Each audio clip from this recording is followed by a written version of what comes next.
This is Kampung Lorong Buangkok, the last standing kampong in Singapore.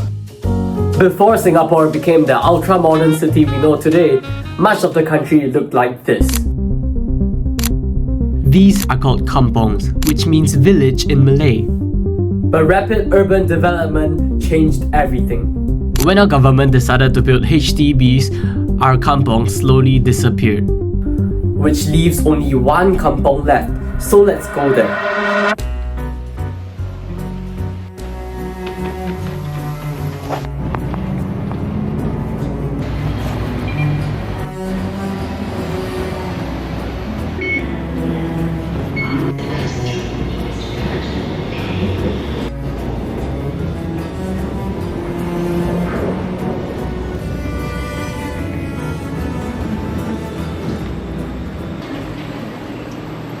No photo. Oh yeah, I forgot to mention, this guy is coming with us too. Do you know where we're going? We're going to abandoned village. We're at MRT station right now.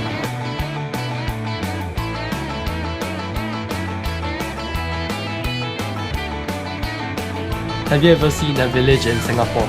I forgot.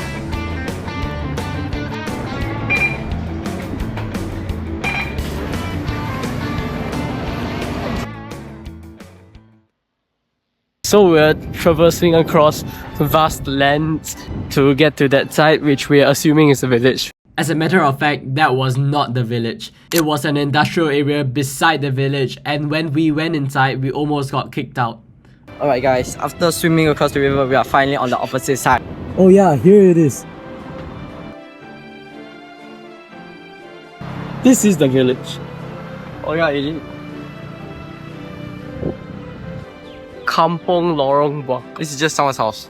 Entering the kampong. Established in 1956 by Sng Teow Koon. Kampung Lorong Buangkok is the last remaining traditional village in the Singapore's mainland.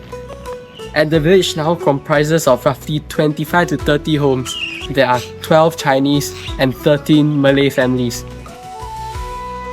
First impressions is very green. Electrical lines on top, which is not seen in Singapore because all the electrical lines are run underground. And the ground is literally made out of gravel. So here's the atrium of the village. You can see a lot of houses. But the story of this kampong didn't come out of nowhere. So we actually interviewed the owner of this kampong to share her story. 我的名字叫孙梅凤，我住在这个乡村70年了。因为我的爸爸56年买这边的地，那个时候我很小，因为那时候我爸爸是卖那个青草药的，去森林里面采草药。我有4个兄弟姐妹啦，我排最小。后来买了这边之后，买了1个月之后呢，我妈妈就过世了。因为我的爸爸是说跟我大哥、二哥、姐姐他们讲。谁要待在这个村，他们3个人就说他们有结婚，我没结婚，所以我就待在这个村哦。我爸爸过世在96年的7月15啦，刚好他在 hospital， 他就叫我啦，你带我回家，我要在家里面过世，我要看我的地，我要看我的孩子，我要看我的孙，他的语言是这样啦。后来我就说好咯，所以我爸爸已经过世，今年就30年了，所以我已经帮他照顾到30年了。所以没有去想说要卖它嘛，因为根本觉得只要有得住就好了，你不要计较啦，不要。So beyond this we can't go because it's private land. So we are going back. The thing is, we have gotten very good at building cities, but in the process, we might be losing something that is harder to rebuild. Something simpler that cannot be replicated through a fabricated sense of place. And once the place is gone, it doesn't come back. So perhaps in the future, this small village serves as a reminder of humanity.